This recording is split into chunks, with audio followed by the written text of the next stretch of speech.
In this section, we will discuss the properties of metals.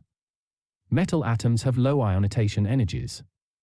Thus, in the solid state of element metals, the atoms lose their valence electrons to form cations. The cations are arranged in crystal structures, while the electrons are free to move inside the entire solid.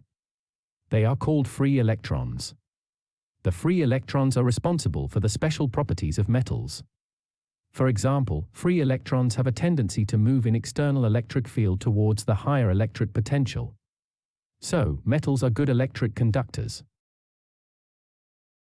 Free electrons also carry thermal energy.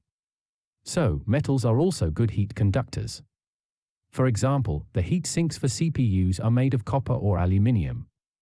The opacity and luster of metals are also results of their electric conductivities. In metals, the interaction between atoms is metallic bonding. Metallic bonding is the electrostatic attraction between the metal cations and free electrons. As mentioned before, covalent bonding also exists in metals. For example, gallium has orthorhombic structure. It is caused by the covalent bonding between gallium atoms. Metallic bonding is strong and non-directional, that is, the bond angles can have a wide range of values.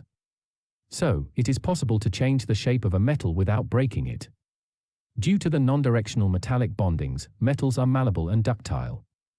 Malleability is the capability of being extended by pressing without breaking. Ductility is the capability of being extended by stretching without breaking.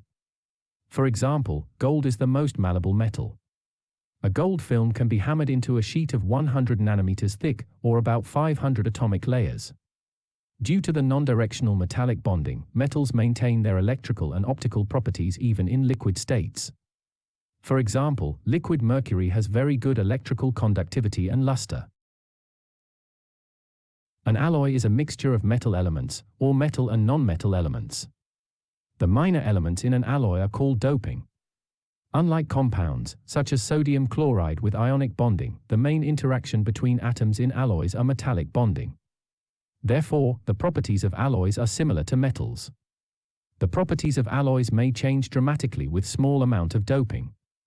For example, the strength and stability of iron can be dramatically improved by alloying it with carbon and chromium to produce stainless steels.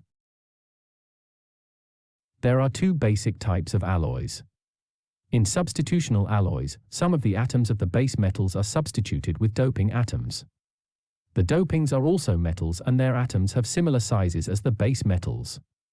For example, brass is an alloy based on copper with zinc doping. The high malleability and good resistance to corrosion make brass a good choice for musical instruments.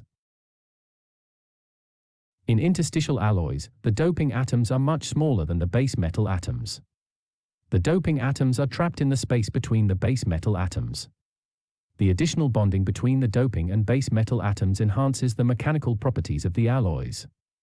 For example, steels are interstitial alloys between iron and much smaller carbon atoms. Steels are much stronger than pure iron. Stainless steel is an example of a combination of interstitial and substitutional alloys. Based on iron-carbon alloys, steels, some of the iron atoms are substituted by nickel or chromium atoms. They make steels much more resistant to corrosion.